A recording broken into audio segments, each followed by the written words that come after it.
Arab. He was actually born probably sometime around 592. So end of the 6th century, but most of his life was in the 7th century.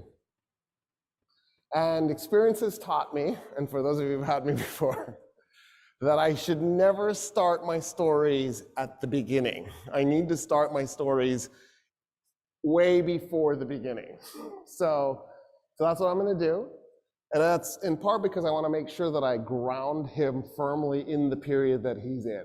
Like I want to. GG, Khalid ibn Walid. I will definitely be here to see it. Yeah, I told you. That there's a मैंने बोला था good understanding. मैंने बोला था तुम्हारे काम की चीज है. Increase the videos. Okay, videos. Understanding of why what he does is so interesting, and also just sort of a sense of why it matters. I'm going to start also by making a completely subjective statement that when it gets on the Austin School YouTube channel, will draw a bunch of ire, and I'll probably get a stream of nasty comments. But I like that.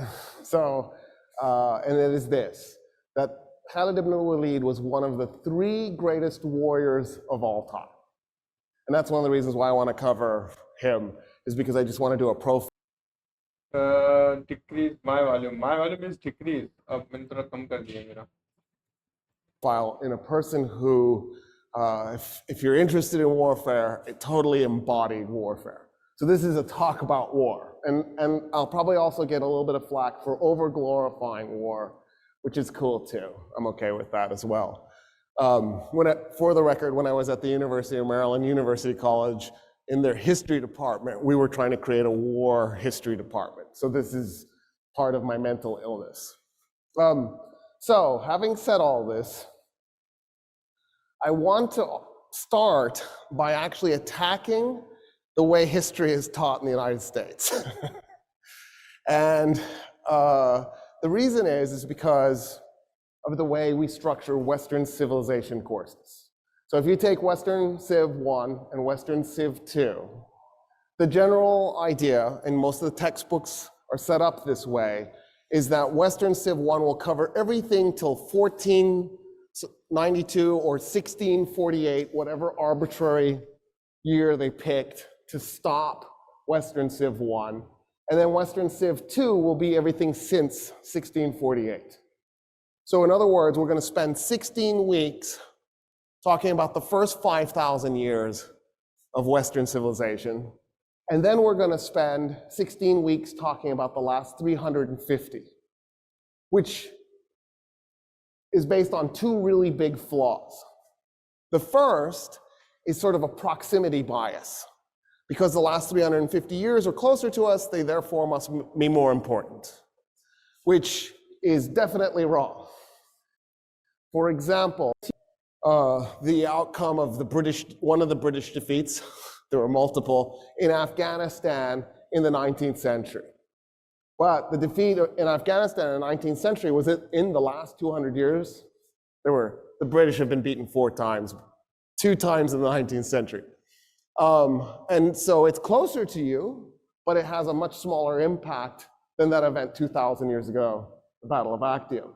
And so the first problem is this bias is wrong. The second problem with this bias is its racist implications. It is a profoundly racist bias because what it attempts to do is distill Western civilization into a history of how cool white people are, as opposed to actually looking at Western civilization for what it was, which was not a color-based endeavor. And if anything, it was founded by brown people. So then it's sort of an attempt by French, British, and English scholars to capture something that they didn't create, make it theirs, and then divorce it from its creators. And I can prove this to you, really simply, in fact. When you take that Western Civ 1 class, weeks 1 and 2 cover Mesopotamia and Egypt. In fact, your class is probably structured like this. Week 1 was Mesopotamia. Week 2 was Egypt. Every professor is different. Every university is different. But probably weeks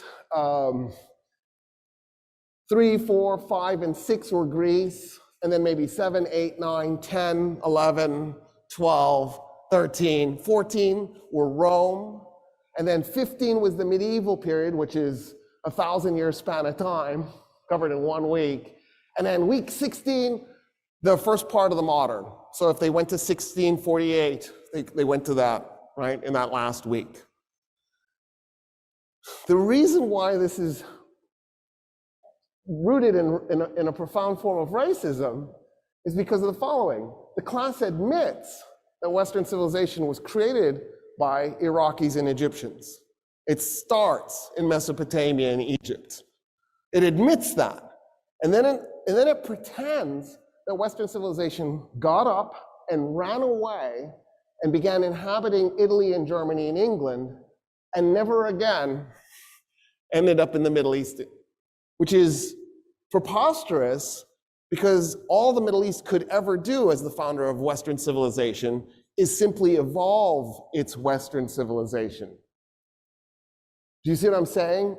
It's not like it could lose it. It just evolved differently than Italy or Germany or England.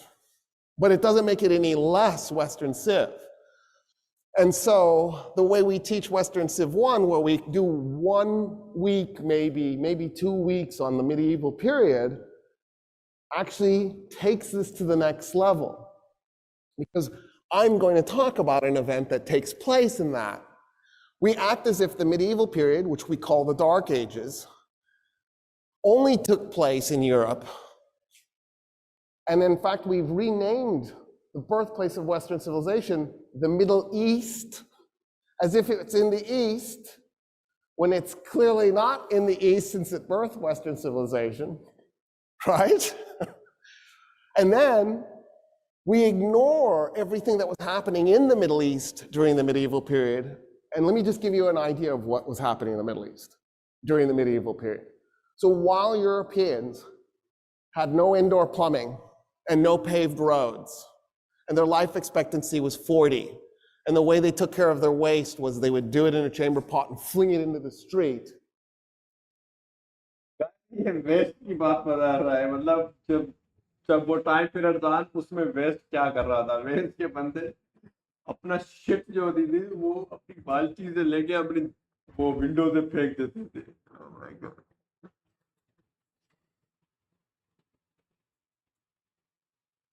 The Middle East had indoor plumbing that brought fresh water in and took sewage water out. The Middle East had streets that were lit up at night with oil lamps.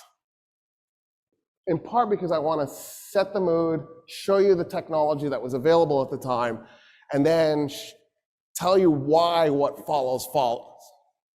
It's the Battle of Karhay. I didn't actually, so I pulled up this map. I was having the hardest time finding a map. I was at the point where I was going to make a map, but I was running out of time. And then I thought, you know what? I got to find something. And I kept digging and digging and digging in the Googles. And I believe this is the man who made this map is Polish. If you're not Polish, I'm so sorry. I just guessed. But it's okay because most of the names are in either the Persian names or the Roman name. If I'm wrong, forgive me, but it's somewhere right in there. So what is today the southern end of Turkey, a little bit to the east, just north of Syria. The reason that battle took place is because of what a guy named Gaius Julius Caesar did.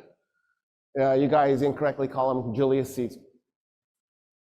Caesar, I'm going to do it too, because it's fun. Who doesn't like to mispronounce things on purpose? Oh my God. Caesar decided his family was going bankrupt, that the best way that he could solve the bankruptcy was to start an illegal war with the Celts living in Gaul, conquer them, and then plunder their resources and enslave them. And so that's what he does. And he becomes fabulously wealthy and he saves his family from bankruptcy. He was part of a secret illegal arrangement with 2 other men. The 3 men were in the Senate. There were two patricians and a plebeian. The Senate always wanted a plebeian on board, and the plebeian, of course, was Pompey Magnus, the most famous plebeian to be in the Senate. And then Caesar, who was a patrician, and another guy named Crassus. Nobody ever remembers Crassus. Crassus and Pompey hated each other's guts, and there was a little bit of fear that maybe a civil war would break out. So to prevent the civil war, Crassus, Pompey, and Caesar got together and created this secret little power arrangement so that they could control the Senate, and then basically the three of them would rule Rome, and everybody would pretend somebody else was doing it. Isn't that cool? Crassus sees what Caesar does, sees how wealthy Caesar becomes, and goes, whoa, I want this. Crassus was the governor of Syria. So he thought, what's the nearest rich place I can go conquer? And he went, it's Persia, let me attack it. And so he took 40,000 Romans, and they marched from Syria into the Persian Empire, and they met at Carthage. 40,000 Romans. 32,000 infantry, and they were heavy infantry, right? Think of Roman legionnaires with the interlocking shields and the spears called pilum, and they had a little gladius, a little short sword, and they would march in tight ranks, heavily armored. They were basically just a giant human wall, pointy human wall, because they had the spear sticking out. And then about 4,000 light cavalry and about 4,000 medium cavalry. And they went. And they meet the Persians at Carthage. They meet 8,000 Persians on horseback, 8,000 infantry, cavalry, and which is what they had. They had 8,000 cavalry. And the Persians that they met were light cavalry with bows and arrows. So the Romans are like, oh, we got this. 40,000 versus 8,000, what are they gonna do? Shoot arrows at us? So the Persians ride up and they fire arrows from horseback. And the Romans were like, okay, testudo. Testudo is where you take the shields, they interlocked. You could connect them together. And so they locked them together this way, and then the row behind them held the shields up like this, and then the row behind them held their shields up so that they interlocked to make a roof and a wall. And the Persian arrows bounce harmlessly off the top. It probably sounded loud, but otherwise nobody's injured. And so at this point, the Romans are chuckling. They were like, what are you gonna do? Just keep doing that? You'll run out of arrows eventually. And so then the Romans march forward slowly, and then the Persians turn around and fire another round of arrows at the Romans, and then they ride off. So now the Romans think, okay, well, let's chase them. So they go out of testudo, because you can't run like this. You can't run holding a fort in the air. You need to lower your shields. So they lower their shields and they take off on foot running. And they're chasing the 8,000 Persian horse archers. The Persian horse archers turn around in their saddles and fire backwards. Oh my Nobody God. had ever done that oh in my battle. God. The Romans are shocked. They're so surprised by the thing, they don't have time to pull up testudo, and hundreds of Romans go down. This rattles the Romans. They're like, whoa, we can't just chase these guys. Okay, we need to be a little more cautious. Yeah, And the Persians start running up a hill. So now the Romans are slowly following. असल में ये शुरू कर रहा है Roman और Persian, ये इस टाइम पीरियड पे एम्पायर्स थी बड़ी, ऐसे समझो एक था यूएसए, एक थी रशिया, तो दोनों की ये लड़ाई चलती रहती थी इस टाइम पीरियड पे. अभी अरब्स नहीं है बीच में. Lol Roman the biggest fool dead by after them. And the Persians turn around and shoot, but because the Romans are slowed down, they go back into testudo, and not many are injured. They don't quite get into testudo in time, so some of them do get injured. And so it slows the Romans down. They're getting a little nervous about all of this. But then the Persians go over the top of the hill. So now the Romans are like, well, we might as well run. They can't shoot through the अभी तो ये खत्म नहीं हुई ये बात, अभी तो शुरू हुई है, अभी मजा देख. hill. So they start running and they run up the hill. And just as they're cresting the hill, to their shock and dismay, the Romans see 1,000 cataphracts. Cataphracts were fully armored soldiers on top of armored horses. Oh my God. The first time Europeans will do that, put a fully armored man on top of an armored horse, is 14 centuries later, Oh. at the end of medieval Europe. The Persians were technologically 14 centuries ahead of any European society in terms of heavy cavalry. 1,000 cataphracts was far superior to 8,000 Roman cavalry because they were tanks. There was almost nothing you could do to them. And they're charging up the hill as the Romans are charging down the hill. So the Romans charging down the hill are trying to stop, and they're shouting to the guys behind them, hey, stop running. But the guys behind them can't really hear them, in part because some of them are on the other side of the hill, but in part because of all the noise. And the guys running down the hill can't stop running because if they do, they'll get knocked down and trampled to death. And so they're forced to run towards these cavalry units. They can't get into formation, and the cataphracts cut through them like a hot knife through butter. It's a catastrophe. Romans are dying everywhere. The cataphracts get to the top of the hill, they turn around and come back through. They get to the bottom of the hill, they turn around and come back through. The Romans are doing everything they can to try to create order and get back into combat formation, and they can't do it. Eventually, Crassus's son, who is up on the hill, आगे चल के खालिद इब्न वलीद इन दोनों empire को समझ जो इतनी powerful है, मतलब एक एम्पायर दूसरी एम्पायर से 14 साल आगे, मैं 14 साल नहीं, 14 एम्पायर, मतलब सेंचुरीज, 100 साल के होंगे या 14,000 साल. Oh my God. gets identified by one of the इनकी हालत कर देगा. Persian warriors. They kill him, cut off his head. Roman is so stupid to not know that. असल में इनको कुछ भी नहीं पता था रोमन को. रोमन सिर्फ इनको लगा ये पर्शियन है, इनको कुछ भी नहीं आता. ये इनकी पहली फाइट है जो इनकी हालत हो रही है. ये stick it on a spike and jam it into the ground so that its dad can see his head. The Romans are completely disheartened. Crassus comes up with a new strategy because while the cataphracts are going up and down the hill, the horse archers return and they're just shooting arrows at the Romans who can't get into formation, let alone go into testudo. And so the Romans are getting hammered by arrows and cut to pieces by these heavy cavalry men.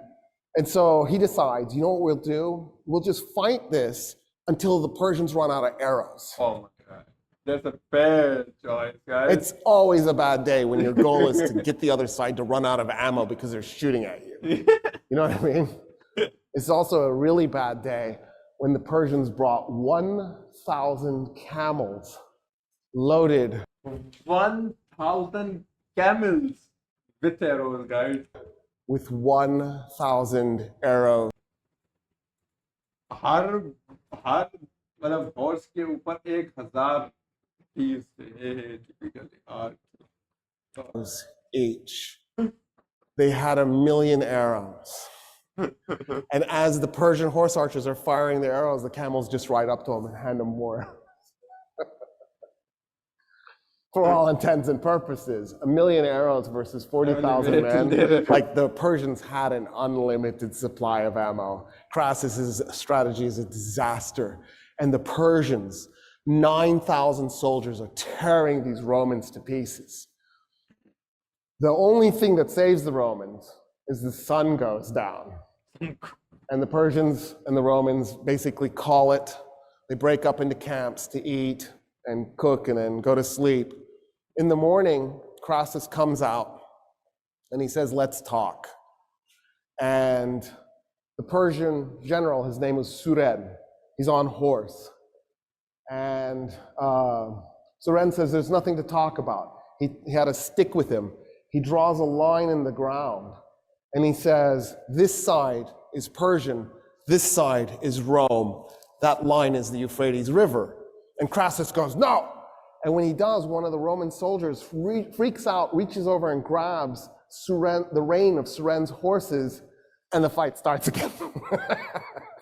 Because the Persians see that and they just... Islam TV win. Yeah, guys. You are fighting for the God. You know you are fighting for the God. You're not fighting for you. You're not fighting for your rich. You're not fighting for the land. You don't need anything. We just need one thing. The law of Lord. The law of Allah on the land. Nothing. या तो सारे अपने लिए लड़ रहे हैं, वहां तो अपने की तो बात ही नहीं होती. Swords come out and they just tear the Romans to pieces again on the second day. About 10,000 Romans escaped. About 10,000 Romans were captured, including Crassus, and 20,000 Romans were killed. And we don't have a real firm number, but about 200 Persians died. No wonder why Persians are still holding against the USA. No, I don't think they are fully Persian. There are more Muslims in Iran.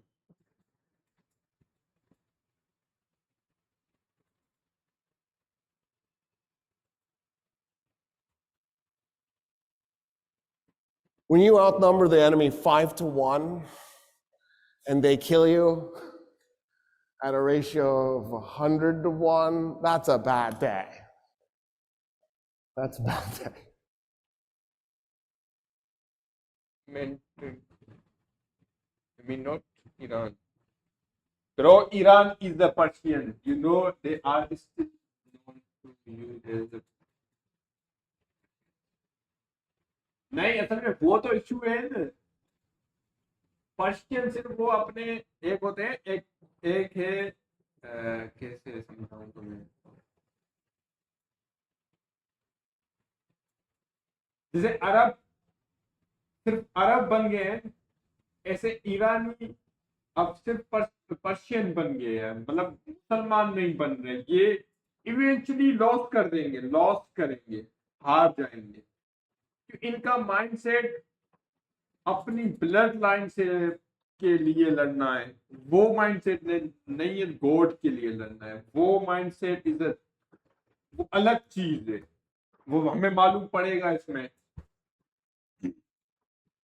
इतनी army आएगी, इतने army के लड़ने के साथ, मतलब बहुत बड़ी आर्मी के साथ, वो भी हमें नजर आएगा.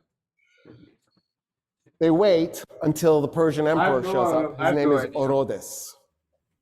Orodes brings Crassus into his tent. Crassus was wounded. He was in bad shape. The Persian surgeons were 313,000.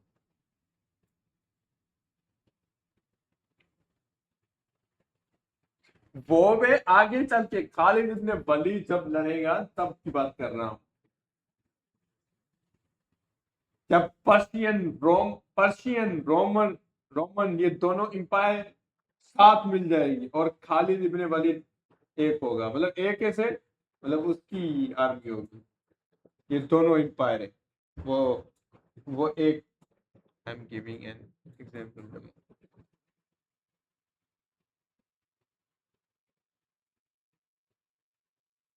treating him because they wanted to keep him alive so that Orodes could have a nice conversation with him. They kept him alive. They bring him forward. They have him get on his knees in front of the Persian emperor. And Orodes goes, the most important thing in Persian culture is to be a good host. You are my guest in the Persian Empire. You came here for gold. Oh, gold. I will provide. Oh my God. They pried open Crassus's mouth. Oh my God, it's very good. And they brought a pot of molten gold and they poured it down his throat. It's fine, bro. That event triggers almost 700 years of back and forth warfare Yummy between the girl. Romans and the Persians, just back and forth. Romans and 700 साल लड़ते हैं वो, मतलब अपने मतलब Roman और Persian की fight चलती है। ओह माय गॉड, ये बहुत बड़ी है। इतनी तो यूएसए की अभी एज नहीं हुई है।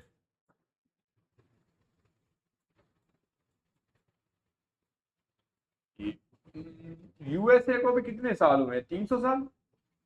the Persians, just back and forth.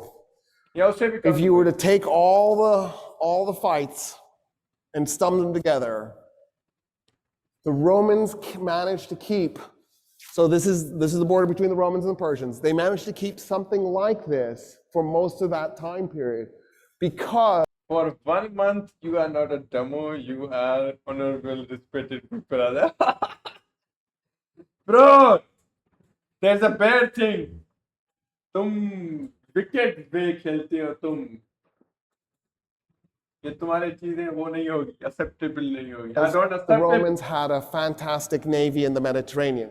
So every time the Persians would capture Syria or Palestine or Egypt or Anatolia, the Romans could respond with their navy and deploy troops behind the Persians.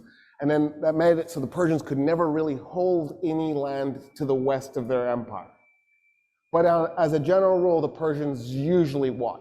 Not always. The Romans sometimes beat up on them. But in the 3rd century, one Persian emperor, a guy named Shapur, beat 3 Roman emperors.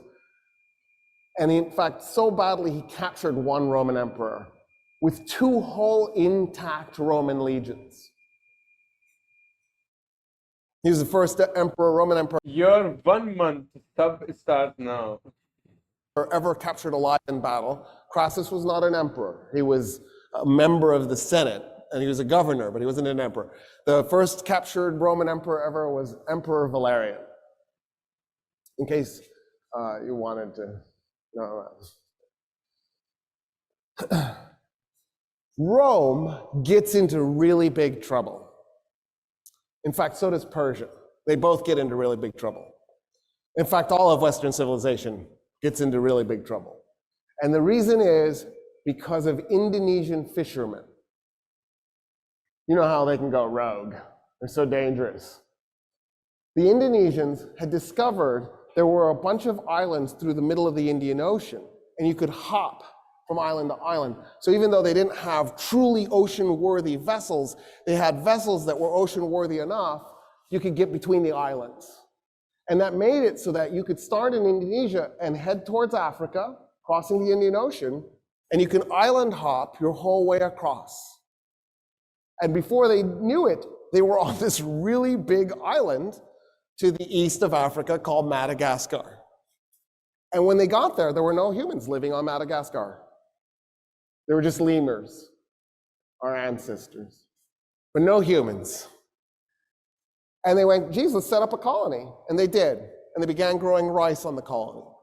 And as they grew this rice, they began trading the rice with Africa. And before long, Africa itself began to grow the rice.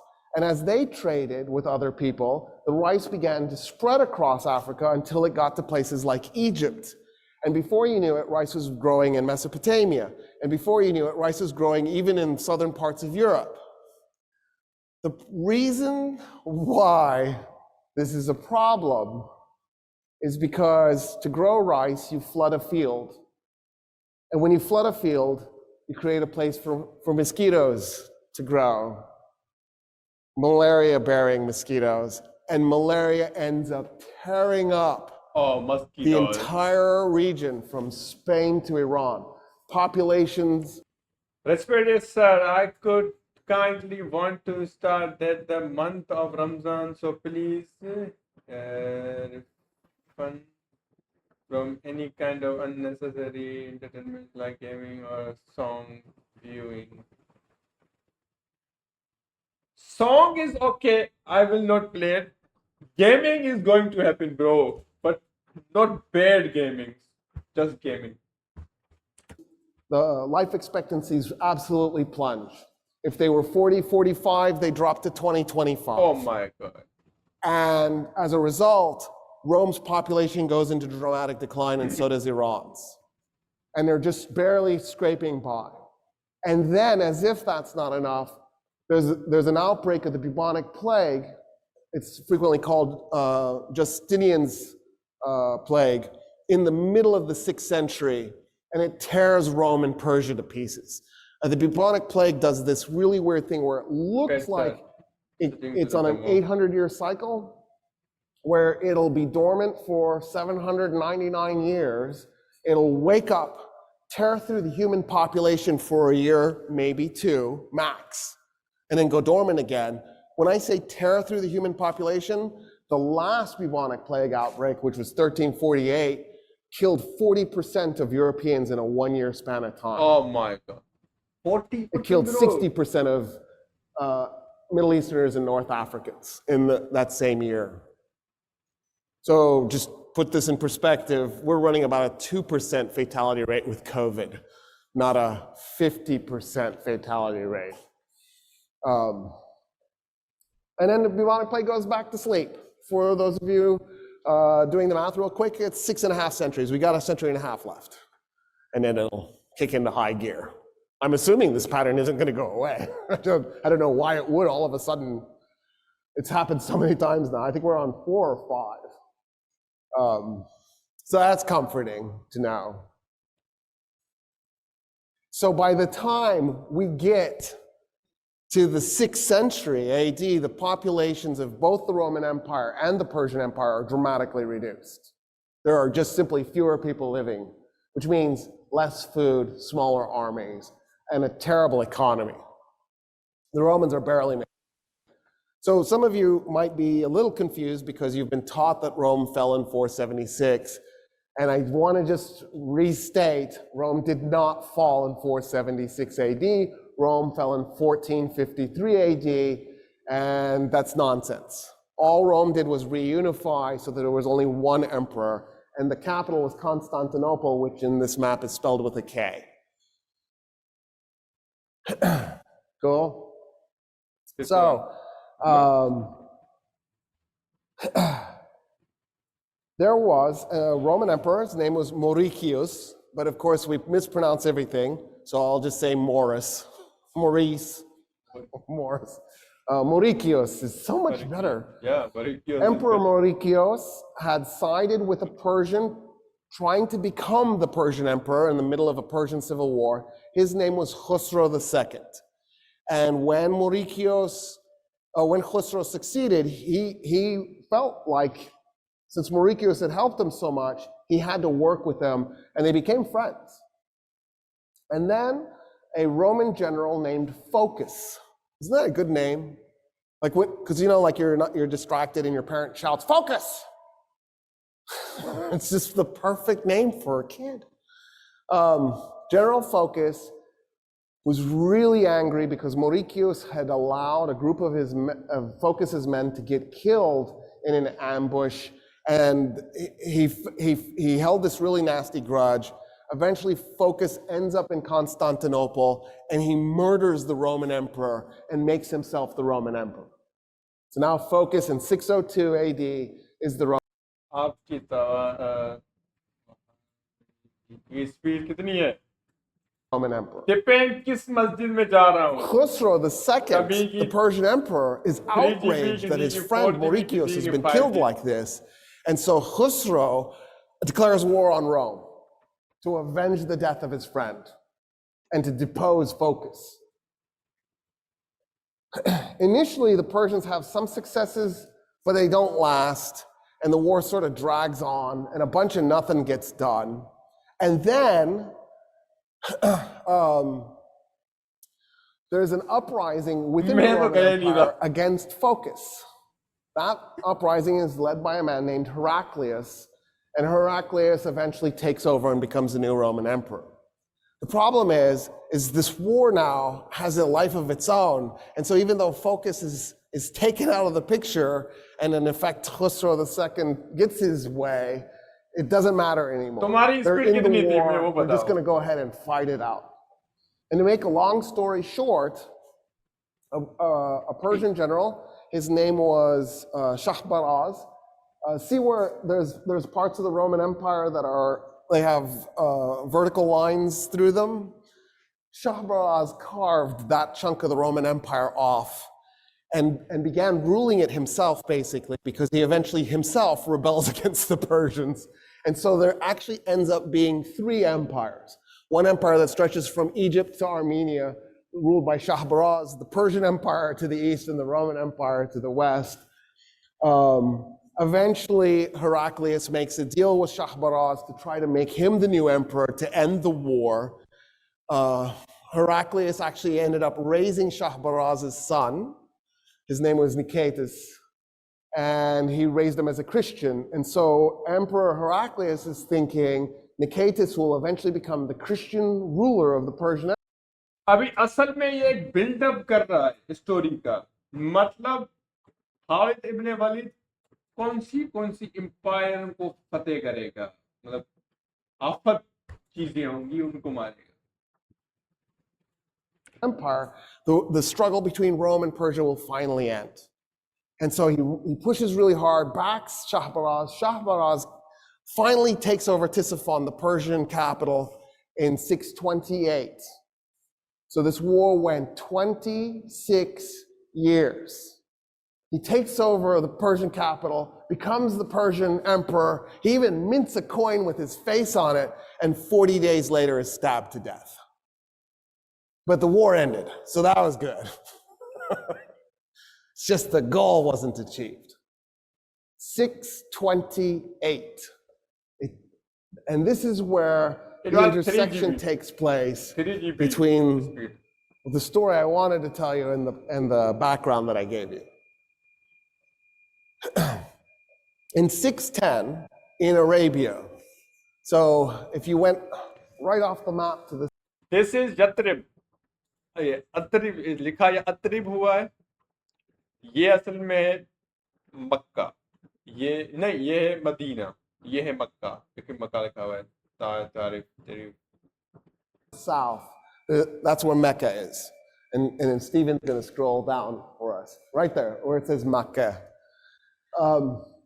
There is a man who receives prophecy from the Archangel Gabriel, and his name is Muhammad, and he becomes the prophet who will create Islam.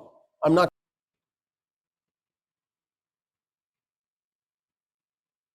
going to give you the whole story, but I just want to make sure that we're clear approximately what we're talking about.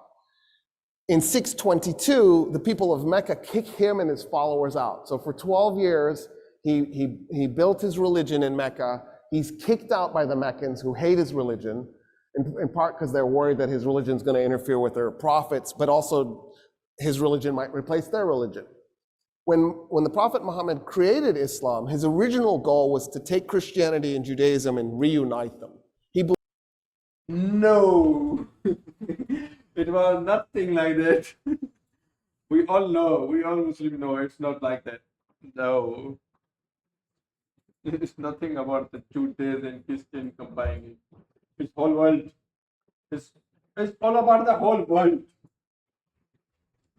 Believed that it was an accident that Judaism and Christianity got separated, and he believed he had received the word of God to fix that and put it back together. But as time goes by, he concludes that the Christians and the Jews don't want anything to do with his new religion, and he realizes he's created a third Abrahamic religion, and it's separate. He ends up in 622 doing the Hijrah, which takes him to Yathrib, which on this map is spelled Yatrib. And the people there in Yathrib take him in, and eventually the city gets renamed Medinat al-Nabi, which means the city of the prophet. Today we just call it Medina. So if you look at a map, you won't see Yathrib on there, a modern map. You'll see Medina. That's that city. In 625, the Muslims are going to have a fight with the Meccans, a battle, Uhud. And the Meccans beat the Muslims. In 627, the Meccans attack Yathrib, and they fight a battle called the Battle of the Trench. Khalid ibn Walid was a soldier in both of those battles. In 625, he was there when the Meccans defeated Muhammad and the Muslims, and he was fighting for the Meccans against the Muslims. In 627, he's there again at the Battle of the Trench, where the Muslims defeat the Meccans. Afterwards, and we don't know exactly when, but within 2 years, he switches sides and he converts to Islam. In 629, that's why I know it's within 2 years, he's marching with soldiers from Yathrib north. So see where it says Petra? Go to the east of that, there's a city called, or a town called Muta. And he marches towards Muta with this army, 3,000 Arabs, 3,000 Muslim Arabs. And their goal is to attack the Roman Empire, because they're in it. See where it says Bani Ghassan? The Ghassanids were Christian Arabs who fought for the Romans. Where it says Banu Lahm, those were Christian Arabs who fought for the Persians. So I'm going to have to be careful here when I say Arabs. So I'm going to try to remember to say Muslim Arabs so that you know I'm not talking about the Christian Arabs fighting for the Romans or the Persians. Right? But for the record, there are Jewish Arabs too in the whole mix, just to make it really complicated. In any case, they march to Muta. The Romans find out there's this Muslim army coming towards them. They don't take it very seriously, but they take it seriously enough. They dispatch a force to go meet them.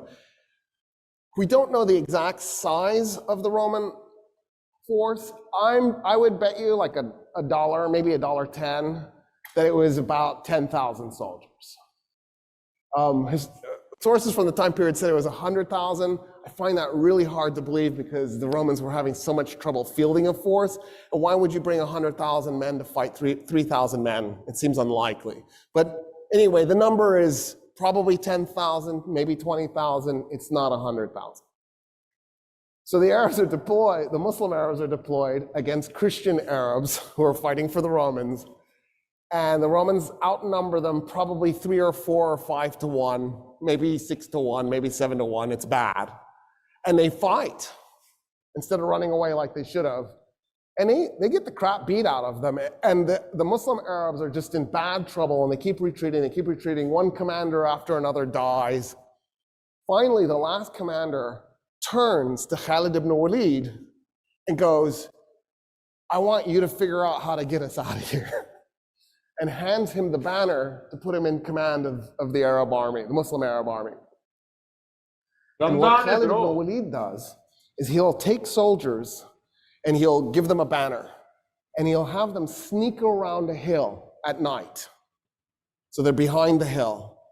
And then in the daytime, he'll have them come over the top of the hill. And then when they arrive where the Arab army is, he secretly sneaks them another banner.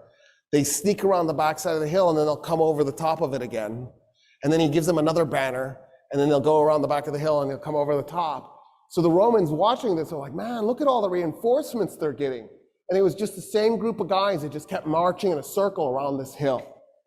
And then when the sun went down, he would have each man set 5, 10 campfires and then try to keep walking around in front of the campfires. So the Romans watching it would not only see a bunch of campfires, they would see all these men walking in front of the campfires.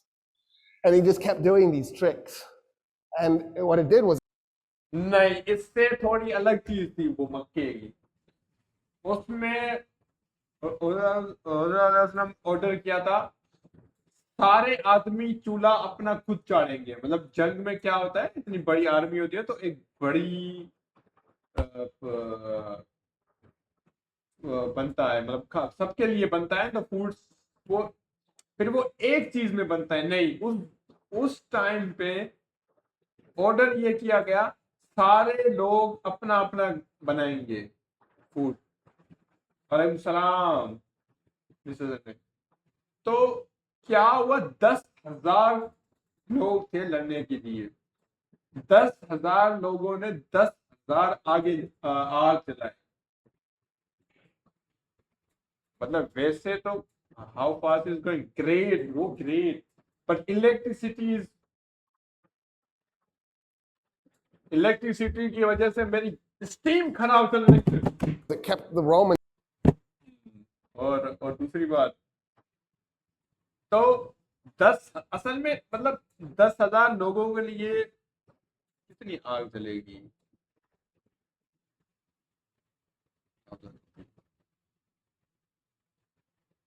फिर equal million, फिर समझो sir, फिर उनकी तो मतलब L लग गए, और उन्होंने कितनी आर्मी है पता है, उन्होंने बोला हम लड़ते नहीं तुमसे। असल में जंग में हमेशा बेवकूफ भी बनाया जाता है। It's all about the lie. Who can create the best lie? You have to create the best lie in the jung. From attacking because the Romans thought, man, I don't know how big that force is. There's so many of them. And he kept doing this until he finally got far enough away from the Roman army, he could just tell his men to run, let's run. And they ran. That is the only Yes, like the lie in the battle of. battle Khalid ibn Walid was in command of where he didn't win. It was the first time he was ever in command, and he was put in command after they had already lost, in circumstances that were impossible to win. The Prophet Muhammad will eventually capture Mecca, and when he does, he'll own the western part of Arabia and the very eastern part of Arabia, but not the rest of it. And this is important because Arabia had never, ever, ever in its entire history up until that moment been ruled by a single political entity. Not the Arabians had never ruled Arabia, the Persians had never ruled Arabia, the Ethiopians had never ruled Arabia, the Romans had never ruled Arabia. At one point, the Ethiopians had captured a piece of Arabia, the Yemen. And then, of course, the Persians have that chunk over there in the northeast, and the Romans had that chunk in the northwest. But no one had ever ruled all of Arabia as a single political entity. The closest anybody had come, in fact, was the Prophet Muhammad. When he died in 632, he had gotten such a big chunk, he probably had about 40% of Arabia. He was replaced by a guy named Abu Bakr. Abu Bakr didn't take the title king, he didn't take the title emperor, he took the title follower of the messenger of God. Oh, इसके बाद change होगा. And became the ruler of this Muslim-controlled chunk of Arabia. He made two armies. He sent one army from Yathrib. अब यहाँ असल में अबू बकर ने 2 army नहीं बनाई थी, मतलब हुजूर का ऑर्डर था, पहले ही बन चुकी थी, एक तो बन चुकी थी, दूसरी असल में दूसरी इसकी वजह से बनानी पड़ी, कुछ लोग थे वहां के जो क्या बोलते हैं, मतलब ऐसे समझो टैक्स नहीं दे रहे थे, जो टैक्स देना होता है ना हर मुसलमान को, वो नहीं दे रहे थे, उसको लेने के लिए बनाई थी army. How simple. Due east, and he sent the other army south to Yemen. And his goal is to finally, once and for all, conquer Arabia and rule it. And actually, he was ruling from Mecca at that point. The guy he put in charge of his army that went east was Khalid. He was not a just Jew. He is not Muslim. Okay, he is not a Muslim. First of all, तुम इस side को ignore कर दो, तुम इसकी बातें को देखो. कुछ चीजें हमें नहीं अच्छी लगेगी, हमें नहीं अच्छी लगेगी, उस चीज को इग्नोर कर दो, और जो चीज गलत करेगा वो हम बताएंगे, यही बताएंगे. ओके, फिर ओके, दैट्स मेक सेंस. आप पता चल गया तुम्हें, पूछ लेते मुझसे. Walid. He is a historian, इसको हिस्ट्री के बारे में बहुत पता है, और ये अच्छा है, मतलब मैंने इसको सुना है, ये अच्छा है, ये इतना बुरा नहीं है, मतलब ये हिस्ट्री को ऐसे तोड़ मरोड़ता नहीं है. इस rate. And Khalid will do a series of battles against a heretic who was claiming to be the real prophet in an event called the Ridda Wars. And Khalid will win battle after battle after battle. And by 633, Arabia is unified. So the campaign started in 632. It took less than a year. And in part because of अरे मेरे को क्या पता था कि इस ऐसे भी हुई है कि जो मुस्लिम नहीं है इंटरफेस बोलता है। बहुत सारे लोग हैं, तुम्हें देखने पड़ेंगे, तुम्हारी आंख बंद है, असल में तुम ऐसे हो, ब्लाइंड हो, तुम ब्लाइंड हो। Khalid's decisive victories in the center of Arabia. At that point, there's argument amongst historians exactly what happened next. Did Abu Bakr order Khalid to keep going, or did he tell Khalid to stop? It's entirely possible either is No, I'm true. not blind. He doesn't stop. I watched That's these the kind of important thing. Whether he was told to stop or told to keep going, he doesn't stop.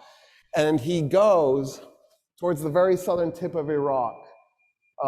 So see where it says Sabur? पता है mister Sunday की ऐसी हालत हो गई है अब कि उसकी आंखें भी बंद हो रही हैं और उसके जिस्म से पानी खत्म हो रहा है। No I am blind like you are टमो। No bro, I am open, my eyes are open. He's headed in that direction. He ends up fighting a battle in what is today Kuwait. It's called the Battle of the Chains. No, I'm okay. The Persian general Hormuz It seems like no, chains bro. It's not. his elite You are soldiers studying. No, bro. to show the Arabs I can play that there's no football. retreat, that the Persians will fight to the death because they've made it so they can't retreat because they're chained together. But also because Khalid relied heavily on cavalry, it would be impossible to do a cavalry charge through them because there are chains in between them, so there's no way to get through. What Khalid liked to, the way battles went back then, everybody did this, the Persians, the Romans, everybody did this, is they would send champions to go fight each other before the battle. But what the Arabs liked to do was first poetry. So they would get their best improv poet, because they would improv right there. They didn't have a poem written in advance. अब ये बता रहे हैं कोई अच्छी poem बताएगा तो अगली सामने वाली आर्मी को भागना पड़ेगा, मतलब वो जंग छोड़ देगी। तो एक साहबी आता है, वो जी शेर मारता है उसको। रोमन बोलता है ये क्या कर रहा है, पता है कि हिस्ट्री हम लड़ने आए यार। फिर वो बोलता है, फिर वो कुछ नहीं करता, फिर वो पीछे चला जाता है। And they would get that poet to shout to the other army a poem. And the belief was that if you shouted a good enough poem, the other side should give you the field and walk away. And of course, the Persians are like, screw you, we don't even speak Arabic, we don't know what you're saying. So after the Arab shouts this poetry at the Persians who are annoyed, Khalid walks out and says, I'm my champion. I'll fight the Persian champion. That's a problem for the Persian general then, because if he doesn't go fight, it's general versus general. If he doesn't make it general versus general, it makes him look like a coward. So the Persian general goes, okay, let me fight. And they go out and they fight, and Khalid ibn Walid kills him within like 30 seconds. 30 seconds. It's a really quick fight. Oh my God. And so now the Persians are going to go into the battle without their general. And what Khalid did was he just kept using his cavalry to do these charges against the Persians that just kept them off balance until finally he broke up their order. And what they should have done was they should have repositioned, or they should have retreated a little bit and then repositioned, but they can't because they're chained together. And he swings his cavalry around the backside and starts harassing them, and he tears them to pieces. The estimate is that he brought 18,000 men against 20,000 Persians, the same Persians who tore those Romans to pieces almost 700 years prior. And he walked away with a couple hundred killed, and the Persians lost, and most were killed or captured. And then what he's going to do is he's going to work his way along. इस time में ये Persian से लड़ रहा है, तुम्हें ये चीज समझनी पड़ेगी।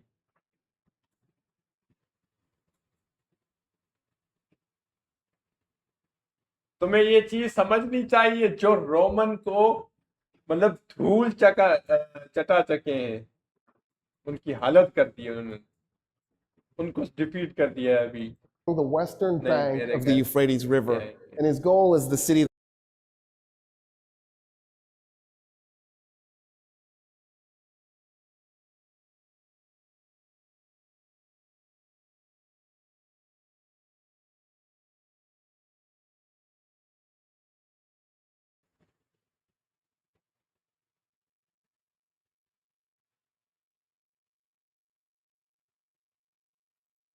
Walaja, and I'm drawing Walaja Ulais in the river.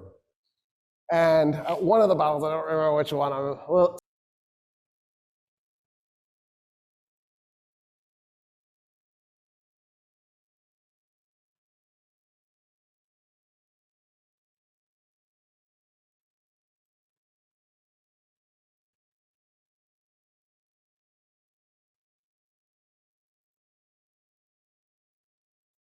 slightly embarrassed, but not really. There's 50 battles, dude. I can't keep all this straight in my head. At one of the battles, one of the Persian generals is like, screw this, because Khalid kept going, I'll be your champion. And he walks out, now the Persian general is stuck doing the same thing. And the first thing that happens, पता है mister Sunday, एक बंदे ने मुझे live stream में message send किया, मैं तुम्हें वो दिखाता हूँ। I can point you.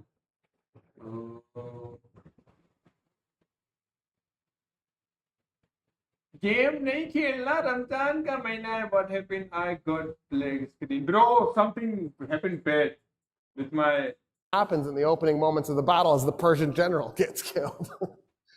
And so Easy this की बात Persian पे ध्यान general नहीं goes, दो। okay, I bet that mister bastard's Sunday going to do नहीं this दो उसकी again. बात में। So he buried a dozen रोजा Persian उसको भी soldiers बहुत लग in the गया। battlefield right where he thought the challenge would take place with straws so they could breathe through it. He buried them in the night so that in the morning they would come out and do the challenge. मुझे And then बोलता what was है नहीं supposed to देखो, happen is game नहीं once the Khelo, challenge और started, खुद the 12 Persian soldiers would jump up and they just murder Khalid right there. So अब ये बता रहा है एक पर्शियन जो था, क्या बोलते हैं, वो था, वो नहीं था, जो भी था, उसने क्या किया, 12 पर्शियन छुपा दिए थे जमीन के नीचे छुपा दिए। तो सुबह को जैसे ही खालिद इब्न वलीद बोलेगा आ जाओ लड़ने के लिए, तो वो आएगा, तो वैसे ही 12 निकलेंगे तो उसको, खालिद इब्न वलीद को डिफीट कर देंगे। ये उसका ड्रीम था। Khalid walks out, the Persian general walks out, the 12 men jump up, and one of Khalid's cousins was in the army, the Muslim Arab army. And he's like, that's not fair. And he runs out and joins Khalid, and the two men murder the 13 Persians. ये भी And then brutal। they destroy the Persian army. And he would use different tactics every time. And one of the battles, what he did was he 13 versus 2 guys, 13 versus 2 man, what happened? असल में scene ये हुआ, 13 बंदों ने लड़ने के, 2 बंदों से 2 बंदों ने 13 बंदों को मार दिया। Oh my God.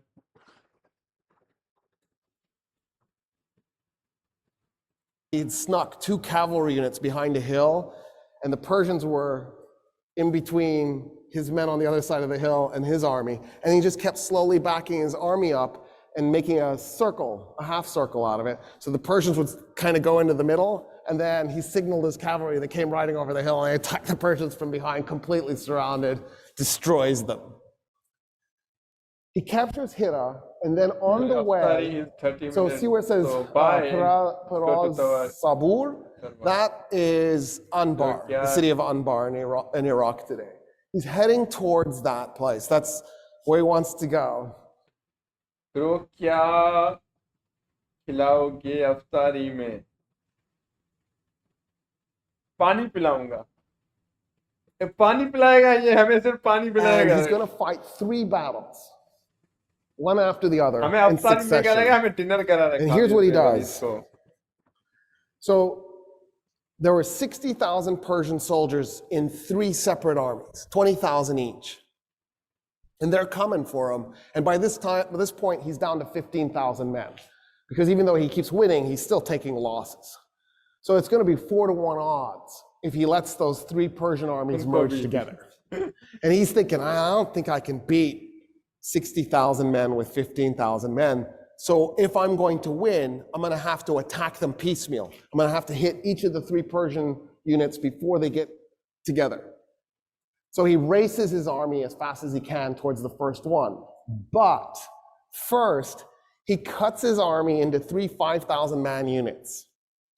And he tells them, we're going to arrive at 2 a.m. And he gives.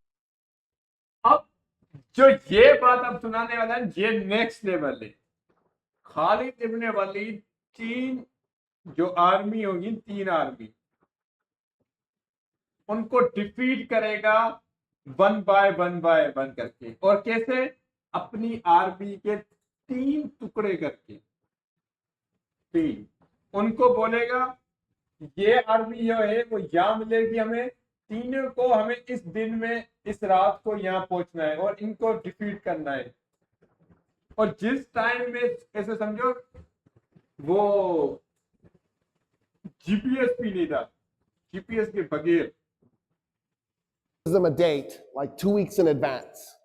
And he says, I need you at this location, at this time, on this day. Go. And they take 3 different paths. And they're going to come at this Persian unit. And he's guessing where he thinks that Persian unit will have arrived to by that point. I challenge you. This is my challenge. 3 of you, you and 2 of your best friends, get into 3 separate cars. And you can use GPS. Pick a spot somewhere on the other side of the US, because it needs to be a long road trip, right? 3 days. I'm not even gonna make it 2 weeks, just 3 days. So I don't care where you wanna go, Washington or the other Washington. Either way, it'll work out to be about the same. But make the 3 of you take 3 separate paths and then time it so that you arrive at the exact same moment. Bet you can't do it. Now take away GPS. No way, and no navigate way, at no night, one is going to do it. trying to guess where you think the enemy army is going to be. They're there when the 3 armies converge at the exact same moment. Oh my God. They catch the Persians asleep in their camp. They tear them to pieces. He's like, all right, 1 down, 2 to go. और पहली बात ये एक दफा नहीं 3 दफा ऐसे होगा, 3 army. He looks at his men and he goes, this is where the Persian army is the next one's going to be. And he tells them, I want you there this day, this time. Go. 3 different ways. And the 3 units charge as fast as they can. And they get there. And the Persian army is there. And he destroys that one too. And then he tells his men, all right, we got 1 more. 1 more. Easily. Third one. And go. And they arrive at the right time, on the right day, in the spot where the Persians were at night. And they wiped out the 3rd 20,000 man unit with almost no losses.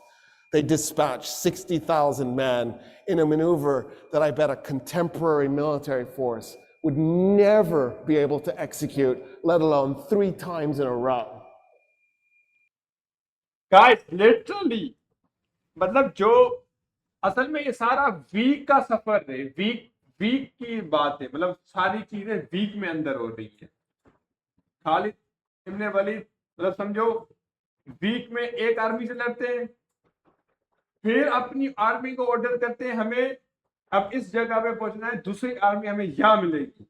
तो 3 टुकड़े करते हैं army के, 3 धड़े। उनको बोलता है फिर हमें यहाँ पहुंचना है दूसरी आर्मी को मारने के लिए, फिर उनको भी डिफीट करते हैं, फिर तीसरी आर्मी के लिए।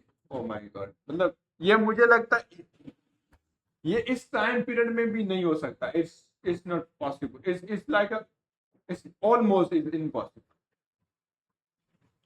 अभी टाइम है दिमाग, मैंने बोला था दिमाग खराब हो गया उसका। It shouldn't be doable. He gets to where it says Dura. That's the city of Firaz. Surah, this one.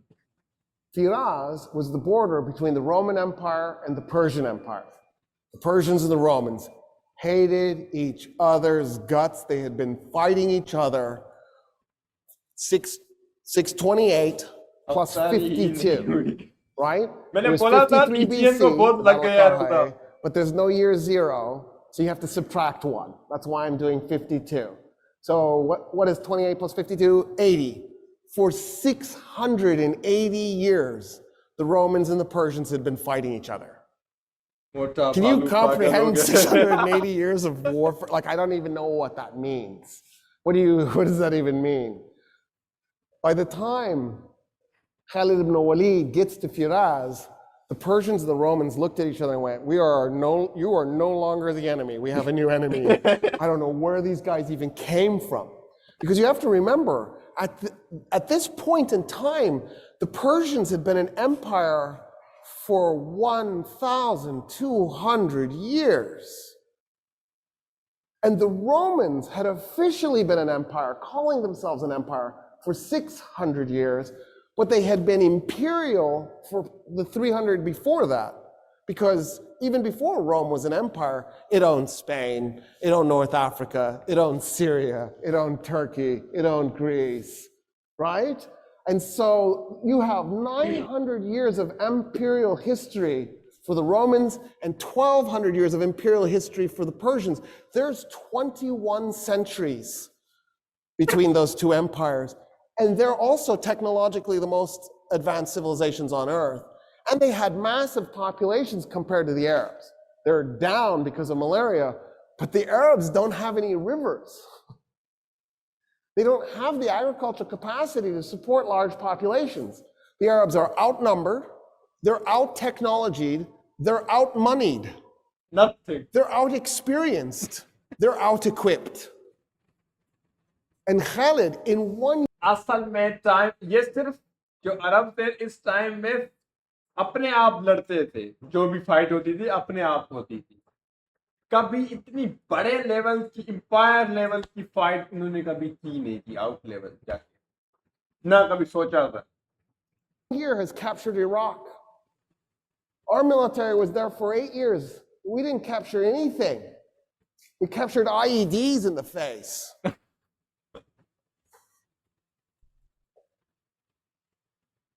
So the Persians go to the Romans, they're like, okay, we're going to fight this one as allies, right?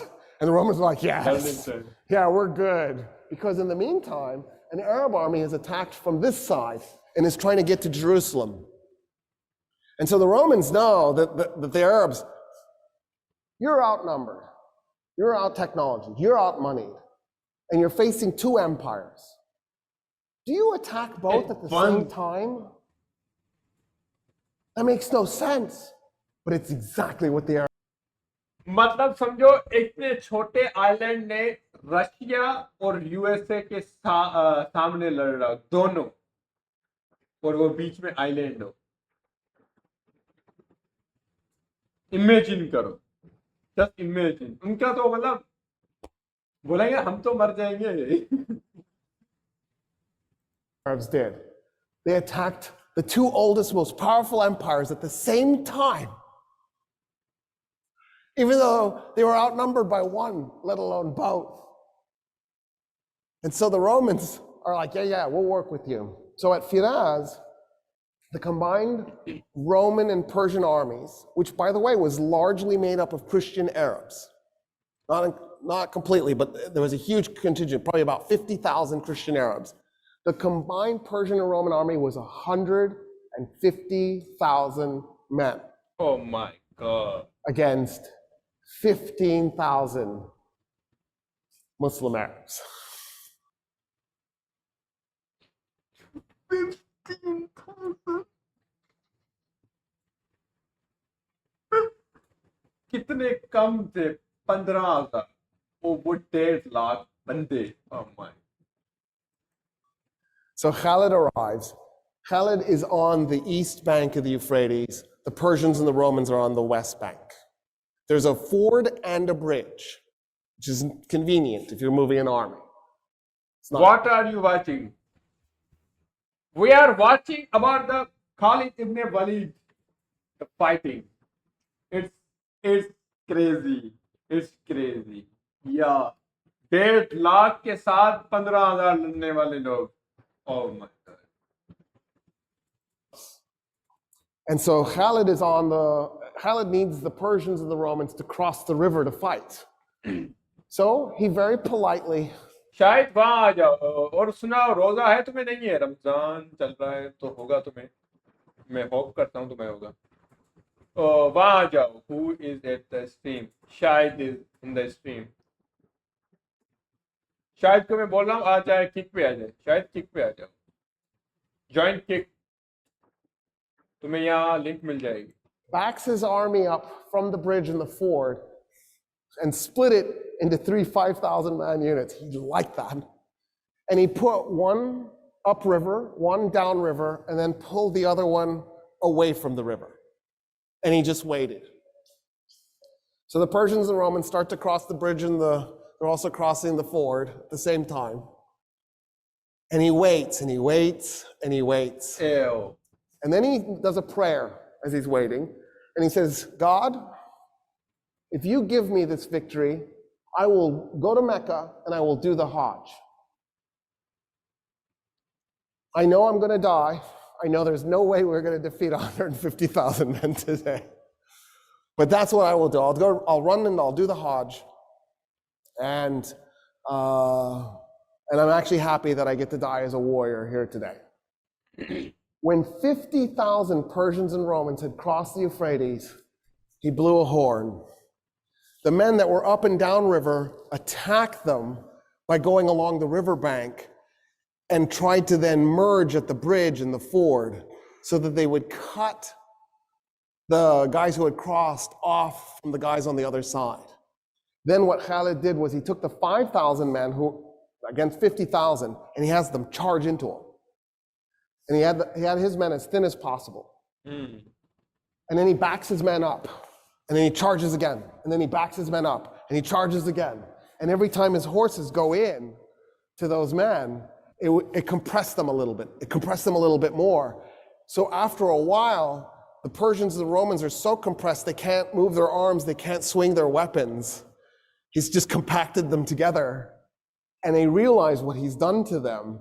And they panic. And they turn around to run back to the river to cross it.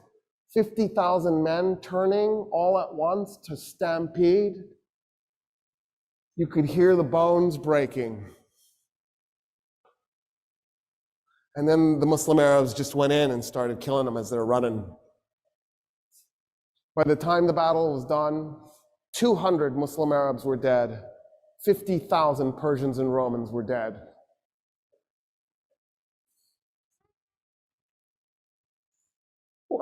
What is this?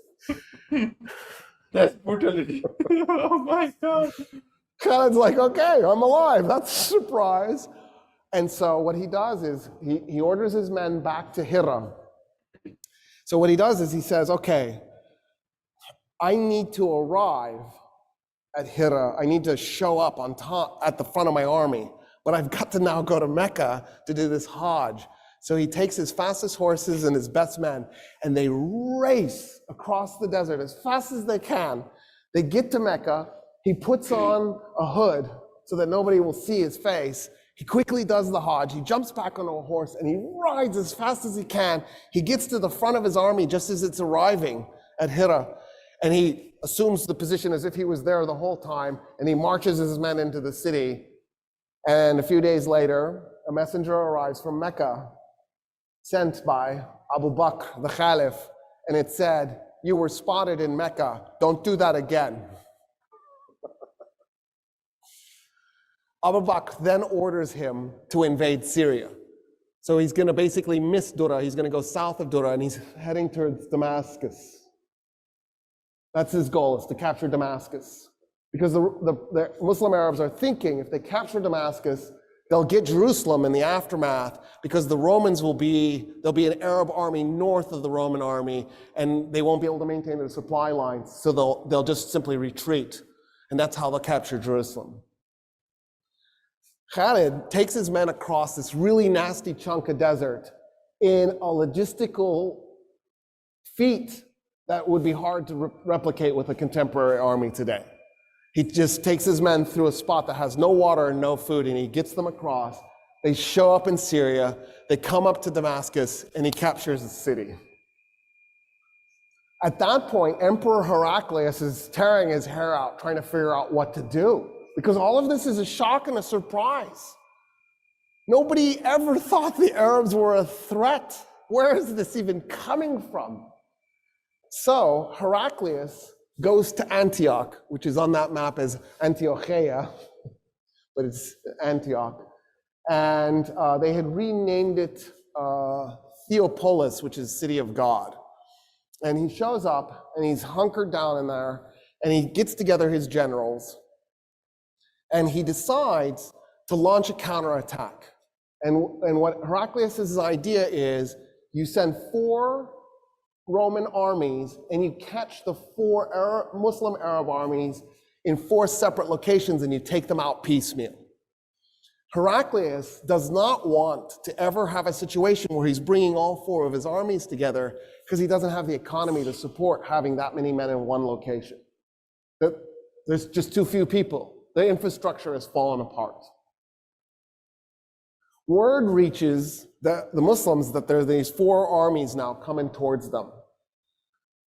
The commander of the 4 armies is a guy named Ubaidah, Abu Ubaidah.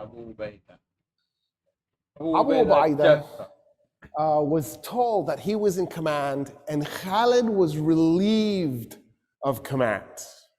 He could still be a general, but he would not be the guy in charge. And the reason is because the new Khalif, Abu Bakr, only lived 2 years as Khalif. He's dead. He's replaced by a guy named Umar ibn al-Khattab. The new Khalif is Khalid's first cousin, and he doesn't trust Khalid. He thinks Khalid has political ambitions. No, that's not. He's a historian, but it's not. In that time period, even in this time period, if the real Muslim never consider to get power, they know it's the big responsibility to have a power. So God will ask you, why, what have you done it? If a one man died in your power, the God will ask how this man died. It's a big responsibility. इस time period में कोई भी नहीं था, और इस time period में भी कोई रियल मुस्लिम, मतलब रियल इस हिसाब से कि मतलब लिटरली उसको पता होगा, नॉलेज होगी उसको, तो वो भी नहीं जाएगा.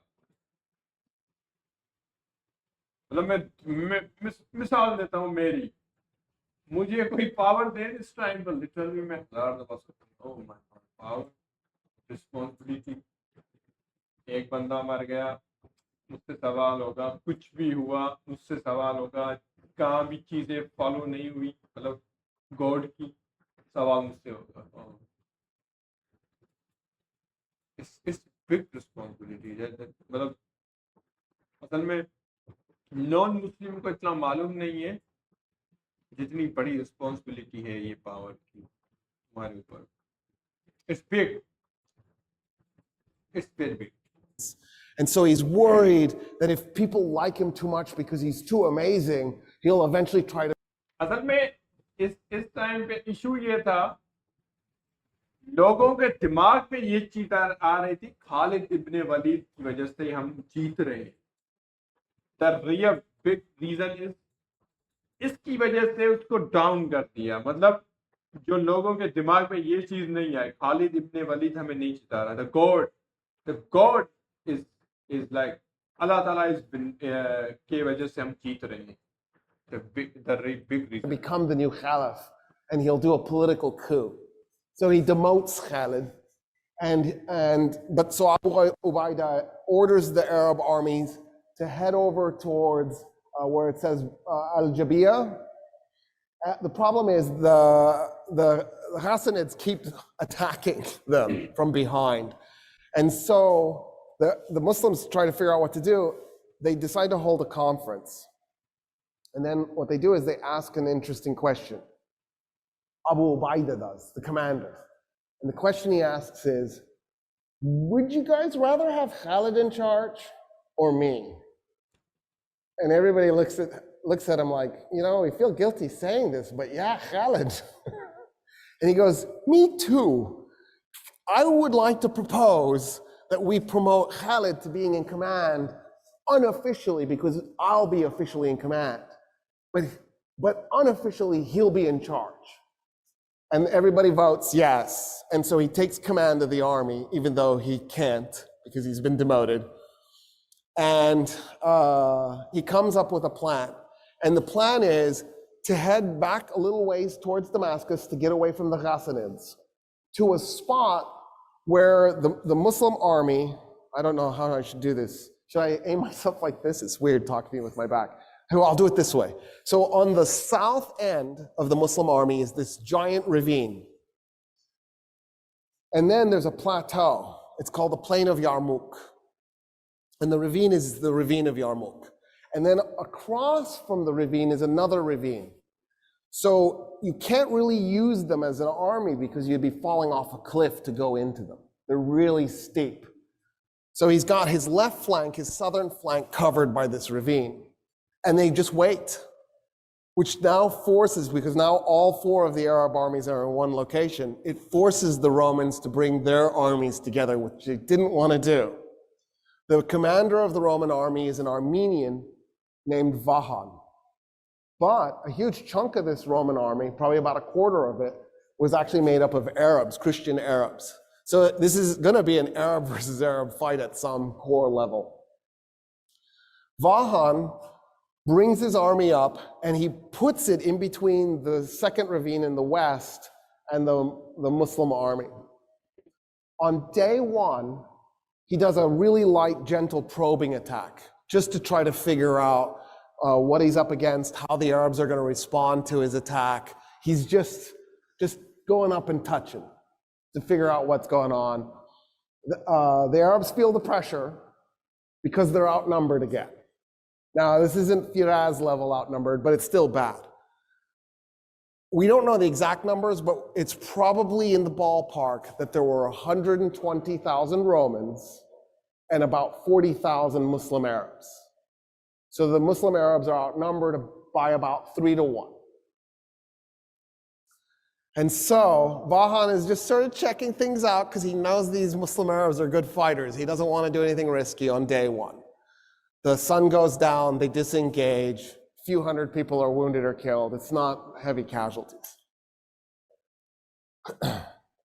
On day two, Vahan decides he's going to have the Roman left flank and the Roman right flank hit the Muslim army as hard as it can, because he figures he's got the numerical advantage, hit them as hard as you can. So he orders that.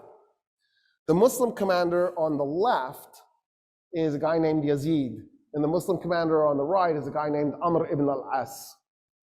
And Abu Ubaidah is in the middle, the guy who's supposed to be in charge. And then Khalid's in the back controlling everything.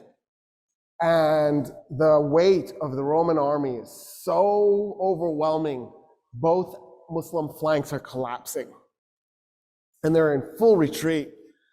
And in the north, on the Muslim right flank, the women, so it's worth pointing something out that's actually really interesting. Women have always been an integral part of warfare in all times. We pretend like we've just recently let women in the militaries. The Persians had an all-woman archer division. The stories about the Amazons, that wasn't made up. That mythology was based on a real event. A rogue archer division of women, we don't know why, decided to go on a tear and attacked a bunch of Greek city-states on the Aegean Sea and burnt their temples and set their shit on fire. Oh, I cussed. I said I wouldn't. And they deserved it, just for the record. And then the Greeks were so traumatized by this, they were like, we were attacked by Amazons. And they were. And it really did happen. Isn't that cool? I think it's cool. Usually, women were support staff. They weren't in direct combat roles. Notice I didn't say always, I said usually. For example, the Vikings fielded women. The Persians, the Vikings, the Armenians fielded women. The Romans did not ever field women, they were against it. But women still played a support role in Roman legions. And the Arabs were the same. They did have some women warriors, by the way, just so we're clear. But for the most part, there were very few women who participated directly in battle. In any case, the women on Amr ibn al-As's side pull down the tents, grab the posts, and charge the men who are retreating. And they shout at them, you've shamed your wives, and now you have a choice. You can be killed by your wives, or you can be killed by the Romans. Vahan's blown away. He can't believe that he attacked an army a third the size. They broke it, it rallied, and pushed them back. But he thinks, I've got it. I've killed enough of them. This was a bloody enough affair. I can probably break them the next day. So the next day, which is really day 3 at this point, he decides to focus everything he's got on the Muslim right flank. So he's going to ignore half the Muslim army. He takes everything and he smashes it in. And sure enough, the Muslims are being pushed back. And the women take the tent posts back and are holding a line against their own men. And the Arab men turn around and re-engage, and they stabilize the situation. Khalid brings his cavalry units around, and he smashes into the Roman flanks that are attacking, and they slowly push the Romans back. And day 3 ends right where it began. Vahan is now really upset because he can't comprehend how he's not moving this Arab army, but he thinks, okay, I think we're still in this. So day 4, he decides to do the same thing, push that same Muslim right flank. Just hit them as hard as you can with everything you've got. And Khalid this time had assumed this was going to happen. So what he had done is he had redeployed his cavalry so that it would be able to respond more quickly. And he manages to stabilize the flank, even though it does start to collapse. They do start to fall back, and they manage to push the Romans back, and they stop day 4 right where they started. Day 5, Vahan sends a guy to talk. And he's ready to come up with a compromise. Like, maybe you get Jerusalem and we keep Damascus, something like that. Khalid goes, oh, the Romans only talk when they're losing. Okay, I'm going to refuse to talk. Day 6, he took all his cavalry. It was about 8,000 men. Out of his 40,000 men, about 8,000 were cavalry. And he put all of them on his right flank. When the sun came up, he swung it around. So now the Romans are trapped between his army and the 2 ravines. There was a bridge over the western ravine. During the night, he had sent 500 cavalry around through the plain. They had snuck down into the ravine and they had captured the bridge. And his goal is to get the Romans to run towards the bridge because there's nowhere to go because the Muslims actually have the bridge, just the Romans don't know. And he comes swinging over the top and he smashes the Roman left flank really hard. He breaks the Roman cavalry unit that was there, and he breaks the Roman army that was there. It's the cavalry unit and the army start to retreat. They're running in 2 other Roman units, sending them into disarray. And then the Romans try to respond with heavy cavalry. Vahan sees what's happening. He organizes cavalry. He draws it in, but it's heavy cavalry and it's slow. Khalid comes in with his light cavalry and he attacks them before they can get into more formation, destroys them. Then he takes his cavalry and he slams it into the back of the Roman army. It breaks and goes into full retreat. And that's how he took 40,000 men against 120,000 men at Yarmouk and destroyed them. Vahan got away with a cavalry detachment. Khalid grabbed his fastest horses and his best men and they took off and they chased General Vahan. And they caught up with him just outside of Damascus. And Khalid lets his men tear up Vahan's men until the only man standing is Vahan. And Khalid had told his men, don't touch him. And then he comes up to Vahan and he says, you are a man's man. And so I'm going to give you a man's death. And they dueled one-on-one, and he kills Vahan. And then Khalid goes and recaptures Damascus. Emperor Heraclius holds a council,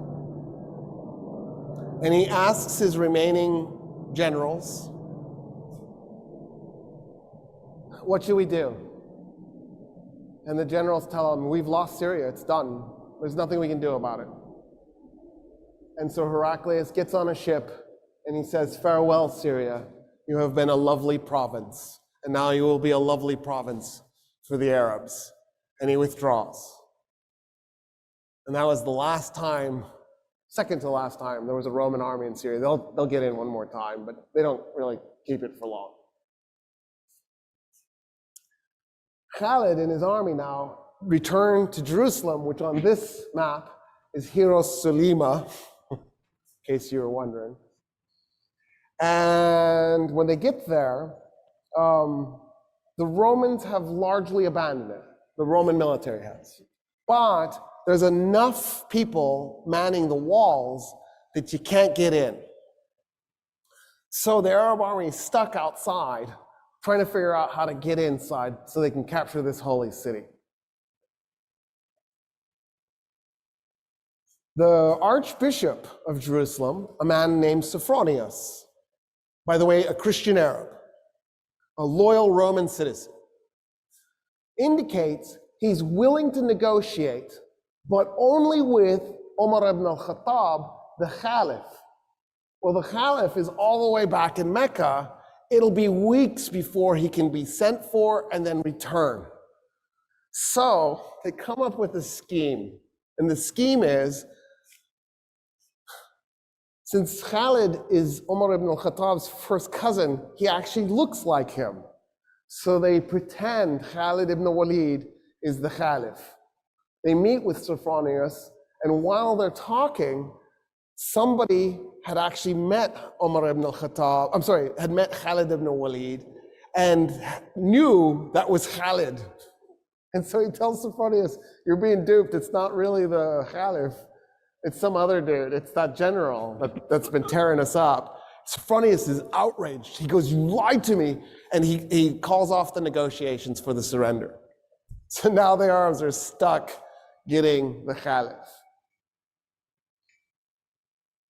Sophronius comes out of the gates weeks later to meet the Caliph because he sees the Caliph's army arrive. And as he's approaching, he sees a man leading a camel at the front of the army. So for the record, the rich Arabs, the Arabs who were good soldiers, didn't usually ride camels. They usually rode horses, Arabians. And for those of you who don't know, Arabians are fast and agile, and they have crazy personality. And so they're perfect for warfare. Camels are a little bit clumsy and slow. They serve a purpose in warfare, but you're better off on an Arabian. In any case, the Arab army is being led by a man leading a camel with a man on the camel. So Sophronius, he's got a giant red hat, because he's also a cardinal, right? He's got gold tassels, actual gold, hanging from his hat. He's covered in gold jewelry. He's wearing red robes. He's covered in perfume. He's on a lectica. The lectica was the couch that the Romans would ride, and then they have like 4 or 8 men, depending how big it is, carrying it. And then he has 2 men, one on each side, fanning him. Of course, right? That's what Jesus would want from his bishops. It's exactly right. And he's coming out on this lectica being fanned. And he comes up to the guy on the camel, and he says, where's the Caliph? And the guy on the camel does like this. He nods with his head at the guy leading the camel. So Sophronius turns to the guy leading the camel and goes, where's the Caliph? And the guy leading the camel says, I'm the Caliph.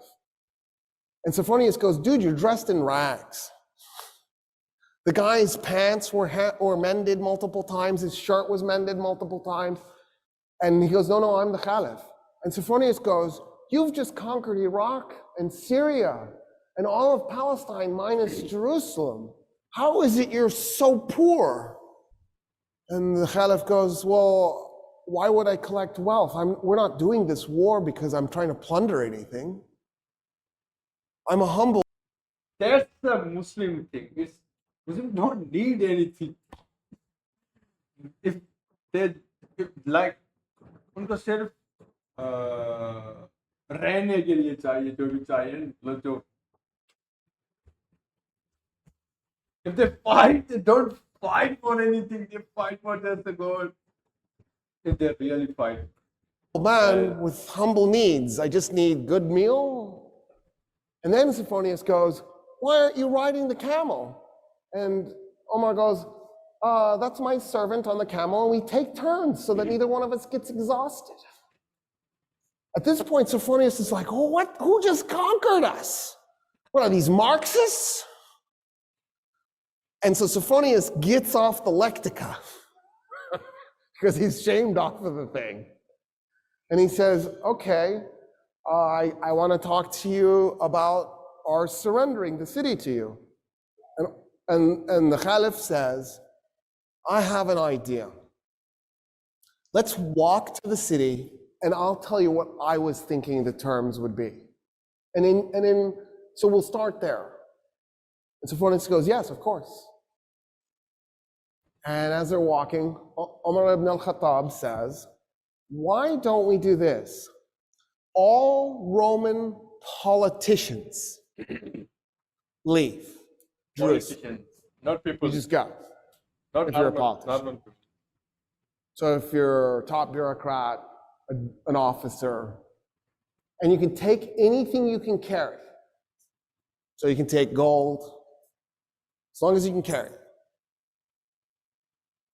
And Sophronius goes, okay, that's reasonable. That's actually more than reasonable. I just assumed you'd enslave them and take their gold. I don't see how anybody would be mad about that. And then what else?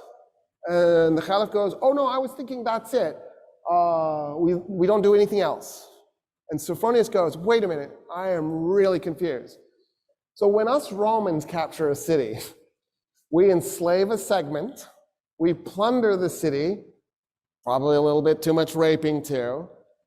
We might even burn some of it just for grins and giggles. And then we declare it to be ours. What about that? And Umar ibn al-Khattab goes, no, we're not going to do any of that. No plundering, no raping, no enslaving. We don't do that stuff. And then Sophronius goes, oh, but you're going to seize property in the city. And the Caliph goes, no, we're not going to take anybody's property. We're going to leave the city exactly like it is. The only thing I want to do is eject the Roman politicians with whatever they can carry. And Sophronius goes, there's nothing to negotiate. Yeah, we surrender the city this instant. I don't understand, actually. They walk into the city. Khalid is one of the men following. Amr ibn al-As, all these guys, they're on foot. If they've got their horses with them, they're leading their horses by the reins, right? Because the leadership is on foot. There's no way they're going to ride in. They're walking. And this is a holy city to them because Jesus is holy to them, because the Jews were holy to them. And so they see this as a holy city. No, Jews. Sophronius goes, no. Tell me about your religion as they're walking through the streets. And so Umar ibn al-Khattab starts telling him about Islam. Sophronius goes, it just sounds like a variation of Christianity. I feel like our religions are shockingly similar. And Umar ibn al-Khattab goes, yeah, because they are. We thought we were doing Judaism 3.0. It never occurred to us that we were going to... No, Judaism never 2.3 or... No, it was not like that. असल में Judaism मतलब Jews या Christian ये इनके पास भी एक book आया था जो गॉड की तरफ से इन्होंने बहुत मतलब चीजें चेंज कर दी उन किताबों में तो उसकी वजह से गॉड ने एक और बुक सेंड किया अल्लाह ताला ने एक और बुक सेंड किया उसमें सारी चीज़ें थी, मतलब ये चीज़ें इन्होंने गलत की है, ये चीज़ें सही है, ऐसी भी चीज़ें जो सही मिल जाएंगी। उसके लिए सिर्फ हमें चेक करना पड़ता है कुरान में, तो वो चीज़ें हैं तो वो सही है। Going to be received as being so different. And he goes, okay, since you've given us such amazing surrender terms, my alarm is going off and I can't turn it off. And it's so embarrassing. It's telling me to put my kids to bed. I should have remembered to turn it off, but it didn't occur to me. He says, you've given us such amazing surrender terms, and because I feel such kinship with your religion, will you do me an honor? Will you come to my church and pray in your Muslim way next to me as I pray in my Christian way? No. And Omar ibn al-Khattab goes, never. And Sophronius goes, why? He goes, I'm the Khalif. The first place I pray in Jerusalem is going to become a mosque. The Muslims will take it and they will create a place of worship for Muslims, and you will lose it. And I don't want you to lose your church. And Sophronius goes, okay. What if we find an empty piece of Jerusalem and we just pray there? And Omar ibn al-Khattab goes, yes, I accept. An empty piece, something that nobody owns. So they go and they find an empty lot and they pray. The Archbishop in his Christian way, the Khalif in his Muslim way, side by side. It is a mosque today, that spot, commemorating the first place that the first Muslim Khalif prayed in Jerusalem. He nailed it. He knew what was coming. And he saved the Church of the Holy Sepulchre for Christians, because that's the church Sophronius wanted him to pray in.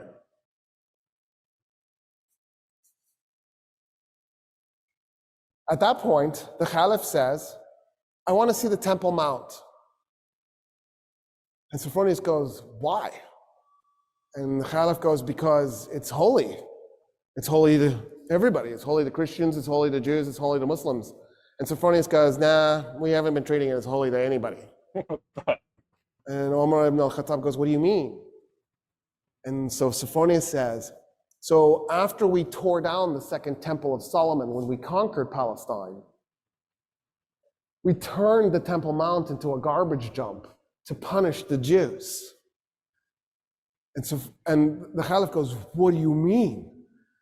And Sophronius goes, yeah, there's like 500 years of refuse on that thing. It's just a garbage dump. And he goes, show me. They walk up to the Temple Mount, and the Khalif can't believe what he's looking at. He falls on his knees and he begins clearing the garbage by his hands. His army sees their leader on his knees clearing garbage, and they run up and they start clearing the garbage themselves. And they clear the garbage off the Temple Mount. The Khalif goes, okay, I want to meet some of the Jews living in Jerusalem. And Sophronius goes, there are no Jews in Jerusalem.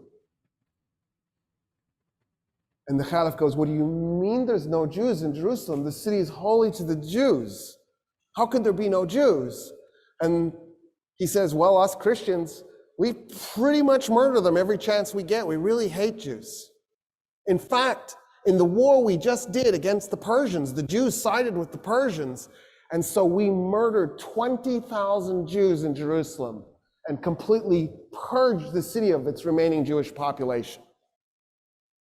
And Omar ibn al-Khattab goes, no, this is wrong. You can't do this.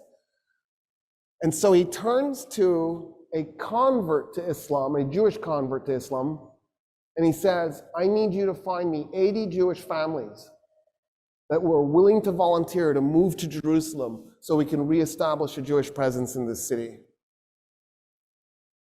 And that's how the Muslims conquered Jerusalem. And that's the stuff that's left out of your history books.